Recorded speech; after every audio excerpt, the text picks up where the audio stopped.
11 de la mañana con 13 minutos, 11 con 13. Hoy día ha sido un día de educarnos, de aprender, de hablar temas que no siempre tocamos en los medios de comunicación, de que muchas veces sacan ronchas, como por ejemplo la Fundación Selena y la realidad de los jóvenes trans en nuestra región, y de esta encuesta que además se ha lanzado en este espacio comunicacional y que ya está a disposición.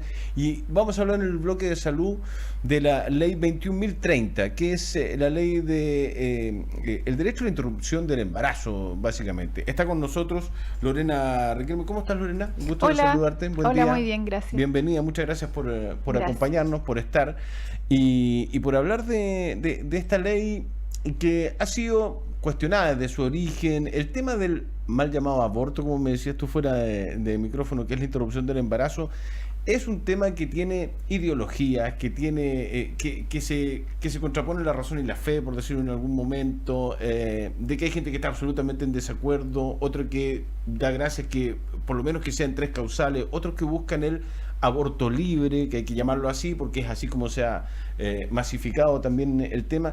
¿Cuál es tu visión? Partamos, me interesa tu visión respecto de cómo está funcionando esta ley 21.030. Bueno, lo que tenemos hoy Que día... fue llamarle esta ley por el número, pero... Sí, pero está bien. Ley 21.030, se le conoce también como ley IVE, ¿ya?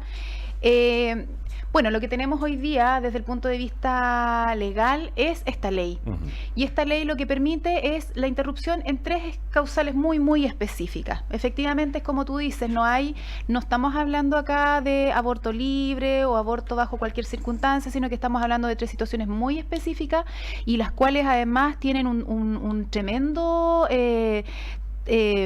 componente emocional para la mujer que lo está viviendo. Las 3 causales son extremadamente dolorosas para la mujer que está viviendo porque de alguna manera viven una especie de duelo. Cuando uno se embaraza, crea en el inconsciente un hijo ideal, ¿ya? Y que ese hijo ideal va a salir en 9 meses y va a ser un hijo o una hija sana, linda, que va a nacer, que va a crecer y que va a vivir como cualquier persona. Y aquí estamos hablando de 3 causales de las cuales no va a ocurrir probablemente eso. La primera causal, que es la interrupción voluntaria, cuando la madre tiene riesgo de muerte, también se vive un duelo porque no vamos a llegar a los 9 meses, probablemente vamos a tener un bebé anticipadamente, porque hay una condición que complicaba a la mujer y la podía llevar a la muerte, por lo tanto hubo que adelantar ese embarazo, ese parto, ese nacimiento. Sí. Entonces, eso también genera un duelo. Sí. Las madres que tienen hijos prematuros viven un duelo porque no tienen esa guaguita gordita que va a tomar pechuguita y que se va a ir a los 2-3 días a la casa. No. Ese es un duelo también. Entonces, estamos hablando de situaciones muy, muy complejas desde ese punto de vista. Cuando estamos hablando de la segunda causal, que es la causal de inviabilidad fetal, únicamente los fetitos que tienen diagnóstico confirmados por 2 médicos especialistas de malformaciones que van a ser incompatibles con la vida, es decir, que ese fetito, aunque llegue a los 9 meses, cuando nazca no va a poder sobrevivir. Si sobrevive van a ser un par de horas, algo muy breve. Entonces no va a tener por sí solo las probabilidades de sobrevivir. Entonces ahí estamos hablando de que una mujer recibe un diagnóstico durante su embarazo donde le dicen que su guaguita cuando nazca va a fallecer. Y esa mujer comienza a vivir un duelo en forma muy, muy anticipada también. ¿Qué es lo que hace esta ley en esa causal? Es permitir que esa mujer, una vez que ya tenga todo desde el punto de vista emocional resuelto, ella, su familia, digan, ¿sabes qué? Ahora sí podemos terminar este proceso, sí podemos cerrar el círculo. Pueda tomar la decisión. Pueda tomar la decisión. Yo creo que aquí es súper importante de reforzar. En la primera causal, que es la que te estaba comentando del riesgo de muerte de la madre, lo que se pretende es salvar las 2 vidas. Siempre se pretende salvar a las 2 vidas y esto es lo que se conoce como lex artis medica, porque es lo que toda la vida se ha hecho en la obstetricia. Cuando hay una mujer que está en riesgo de muerte y está embarazada, se interrumpe el embarazo, ya sea para intentar salvar a la madre, pero también de salvar a su hijo. Entonces, pero hay una prioridad final, ¿no? Siempre hay una prioridad final que está relacionada con la mujer. Sí. Ahora, en la segunda causal, que era la que es del fetito inviable, yo en los años de servicios que llevo, varias veces me tocó ver mujeres que decían, no, ¿sabe qué? No importa, yo a lo mejor algo puede cambiar, porque igual tienen fe, porque de repente pasan cosas y que cambian el destino. ¿Y qué ha pasado? Sí, ha pasado. Entonces hay mujeres que deciden esperar hasta el final y está bien, es su derecho. Esto no las va a obligar a interrumpir. Todo lo contrario, les va a permitir decir que si ellas al 8º mes deciden interrumpir, bueno, será el 8º mes. Y Ya, si no- quieren llegar hasta el noveno, bueno, llegarán al noveno. no, Esa es una la decisión de la segunda mujer. causal no tiene límite No temporal. tiene límite temporal. Y aquí yo les quiero hacer un comentario también, que es que por lo menos el año pasado en la región tuvimos 5 casos por segunda causal y 2 de esas mujeres no interrumpieron su embarazo antes. Ah, Ellas mantuvieron su embarazo hasta el final, porque eso es lo que permite esta ley, esta es la garantía, es decirle, mire, ¿sabe qué? Usted está en esta situación, que es crítica y es dolorosa, pero usted tiene derecho a decir cuándo interrumpirlo. Ok. Y hubo 2 mujeres de esas 5 que decidieron expirar hasta el final. que algunos podrían pensar que es cruel decidir llegar hasta el final, pero la verdad es que por lo que tú estás diciendo Tiene es que ver- terminar el ciclo completo, Exacto. ¿no? Es una cuestión, una sanidad mental Exacto, también. tiene que ver con eso, con vivir un duelo. El duelo, hay duelos que pueden durar mucho tiempo y uno cuando habla de un duelo está pensando en una situación ideal que no se cumplió y que de la noche a la mañana dejó de ser. Yo iba para un camino y de repente pasó algo. Mm. Y eso se vive, eso es un duelo y eso puede ocurrir en todo orden de cosas. Y cuando un hijo no nace como uno espera, se vive un duelo. Sí. Se vive un duelo. Cuando estamos hablando de la tercera causal, que es la causal de violación, del embarazo por violación, es una situación súper, súper crítica. Esa es la única Que es causal. súper distinta a las otras. Es muy ¿no? distinta a las anteriores.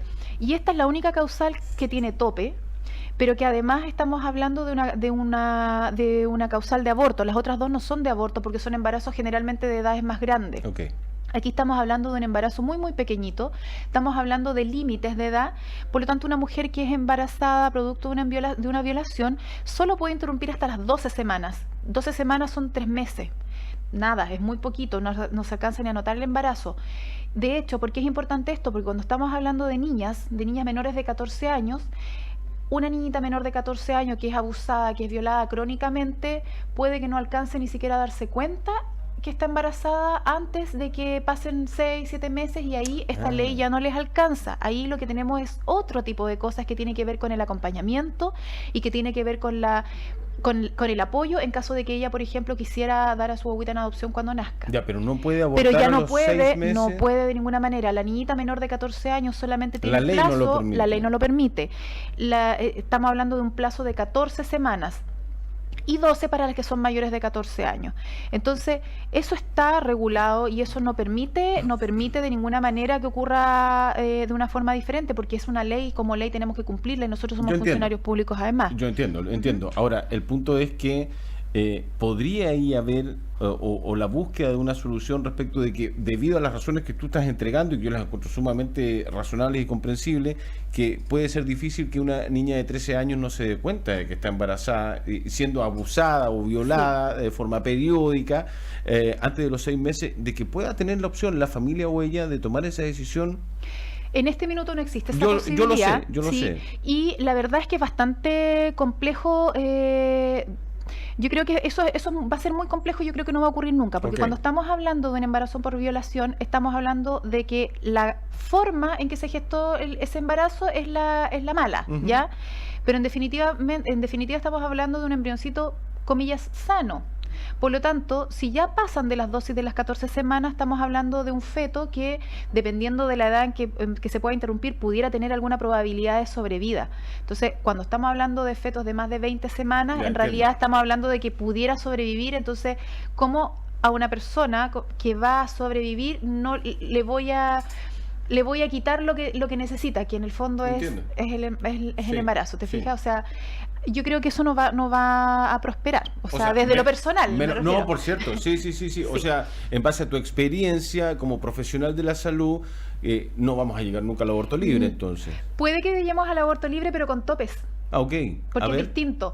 Cuando estamos hablando de embarazos pequeñitos, como lo que es la tercera causal, cuando estamos hablando de 12 semanas, estamos hablando de un embrioncito que en realidad es pequeño, que tiene un desarrollo todavía incipiente, que sus órganos no están 100% formados, no tiene autonomía, no va a tener ninguna posibilidad de sobrevivir si es que llegara a nacer. Ujú.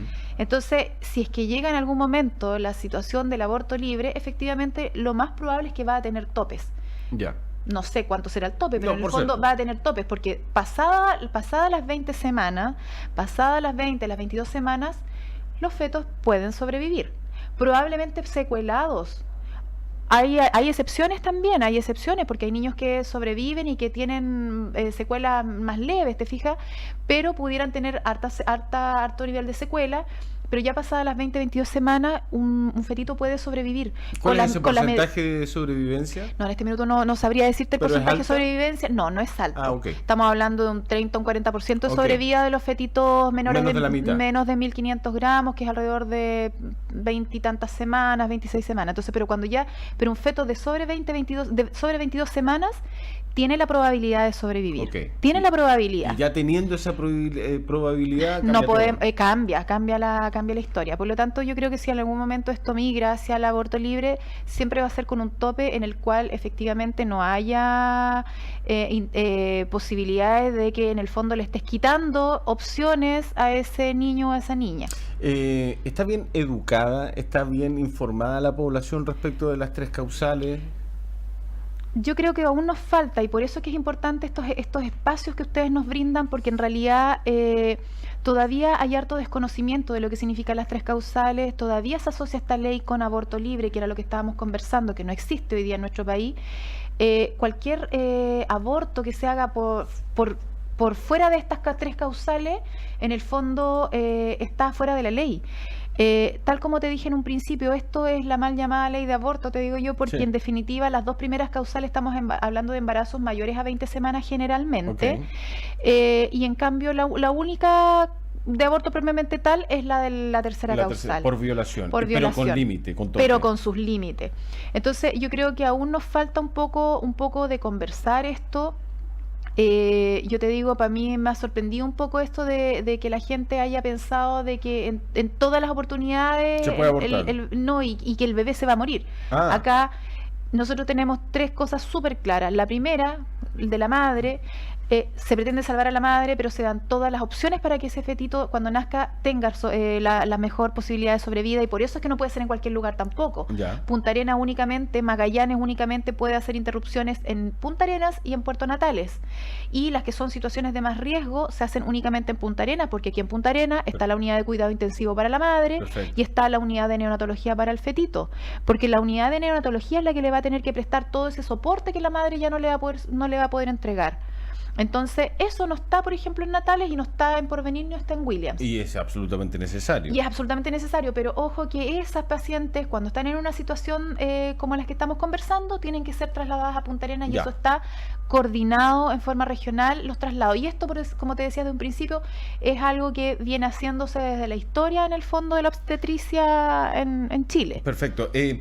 Los abortos ilegales ¿han bajado? ¿Tienen ustedes información de que han bajado producto de esta ley? ¿Se siguen haciendo? Yo creo que sí, siempre está el mercado negro y esta cuestión, todos sabemos cómo funciona, pero deberían bajar, ¿no? No. ¿No? No. ¿Por qué no deberían bajar? Porque la verdad es que el aborto clandestino normalmente obedece a cualquier causa, que no sea estas que 3. No necesariamente es una de estas 3.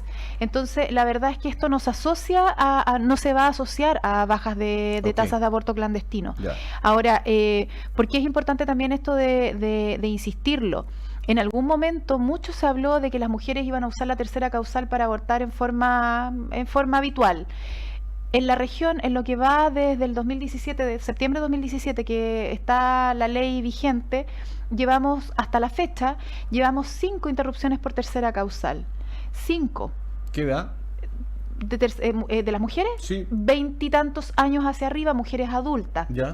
Ahora, ¿por qué se da esto también? Porque en definitiva, ahí uno puede en realidad suponer ciertas cosas, pero generalmente las mujeres adultas no todas denuncian las violaciones, sobre todo cuando son de personas conocidas, cuando hay otras situaciones que se generaron, ¿te fijas? Entonces, es distinto de la violación que ocurre en una situación, en un contexto, por ejemplo, de una fiesta o de una salida.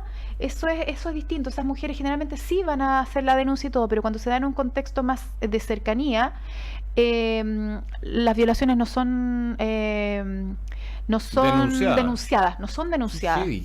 Claro, porque al final la violación existe incluso dentro de las parejas. Tú sabes que en el tema de la violencia intrafamiliar, muchas mujeres después dicen que efectivamente eran obligadas a tener relaciones sexuales, y una relación obligada no es una relación, podría catalogarse como una violación. Absolutamente, un abuso. Cualquier mujer que no haya consentido para tener una relación sexual, eso es una violación. Pero está de alguna manera naturalizado. Una esposa, por ejemplo, Lorena, ir y decir en el servicio público de salud, decir, ¿sabes que yo cualquier mujer, aunque esté casada? Cualquier mujer, estando casada o no casada, habiendo sido la pareja habitual o no pareja habitual, está en su derecho de denunciar una violación cuando ha sido una relación que es forzada y pedir la tercera causal, y pedir su tercera causal, efectivamente, porque la violación no está relacionada con la ¿cómo se llama esto de cuando tú estás casada? Con la relación, si hay una relación con el estado civil, exactamente, con el estado civil de la mujer, no está relacionado con eso. Perfecto. ¿Se puede un profesional de la salud negar a ejecutar alguna de las tres causales? Sí, se pueden negar porque existe un derecho que le otorga a los médicos cirujanos y al personal que está al interior de los pabellones quirúrgicos a realizar lo que se conoce como objeción de conciencia. La objeción de conciencia es un derecho y es un derecho que tienen estos profesionales a decir, ¿sabes qué? Dentro de toda esta gama de cosas, esto yo no lo voy a cumplir porque hay cosas que son valóricas, hay cosas de mi forma de pensar, porque de cómo quiero ver la vida, de la índole que sea. Entonces, ese derecho les permite a ellos, a este equipo de personas que te comentaba, que es el médico cirujano, el médico obstetra en este caso, que es el equipo que además actúa en el interior del pabellón, de decir, ok, yo no voy a actuar interrumpiendo embarazos. ¿Qué significa eso? Que cuando una mujer acude por interrupción voluntaria del embarazo, esto es un continuo, desde el momento que ella acude, que se diagnostica, que se hace la interrupción y luego viene el post interrupción, que hay seguimiento, controles, observación, un montón de cosas más. La objeción de conciencia actúa únicamente en la mitad, en la interrupción. Es decir, en la cesárea, en el parto o en la aspiración endouterina, que es lo que se hace en la tercera causal cuando se requiere eliminar los restos ovulares. En ese momento, si yo soy médico y soy objetora de conciencia y llega una usuaria que solicita IVE, yo estoy obligada a entregarle toda la información correspondiente a la IVE, a las causales, a hacerle el diagnóstico y a derivarla con el médico que no es objetor. Luego que se haya hecho la interrupción, ya sea por cesárea, por parto o por aspiración endouterina, que era lo que, dependiendo del tipo de intervención que se trate, de la causal, luego esa paciente puede volver a mí como médico y yo la tengo que seguir atendiendo y le voy a tener que seguir haciendo sus controles. Es solo el procedimiento específico. Es decir, la objeción de conciencia no es para el continuo, sino que es únicamente para el momento de la interrupción al interior del pabellón quirúrgico. ¿Corre riesgo alguien de encontrarse frente a una situación así que no sea atendida? No, en Magallanes no. Probablemente en otros lugares han habido situaciones, pero Magallanes no tiene problemas porque tanto el hospital clínico como el hospital de natales tienen perfectamente cubiertos con médicos que no son objetores todas estas causales. Por lo tanto, cuando hay una situación de que se requiere hacer una interrupción voluntaria, los equipos ya están plenamente conformados, por lo tanto van a actuar en todas las causales. Si hubiese por algún motivo un médico que está de turno y que no es objetor, existe un sistema en el cual se asegura que el médico no objetor va a estar presente al momento de la interrupción, que va a ser, como te digo, un momento del continuo de la atención de esa usuaria. Perfecto, me parece fantástico hablar de estos temas. Ojalá siempre podamos estar educando lo que tú decías hace un rato, Lorena. Qué bueno tener estos espacios, sea acá o en cualquier otro medio de comunicación, pero que se abran los espacios, incluso en nuestras casas, en la sobremesa, el poder hablar estos temas, porque nos tenemos que educar. Sí, tenemos que dejar la ignorancia de lado, educarnos, informarnos y saber cómo actuar frente a determinadas situaciones, qué derechos tenemos, por cierto, y cómo son las leyes, porque no siempre sabemos y tenemos que siempre tratar de saberlas. Lorena Riquelme, en nuestro bloque de salud de todos los días jueves, hablando en el día de hoy de la ley IVE 21.030, que es la interrupción voluntaria del embarazo. Lorena, un gusto que nos hayas acompañado. Muchas gracias, igual. Que estés muy bien. Pausa y ya volvemos.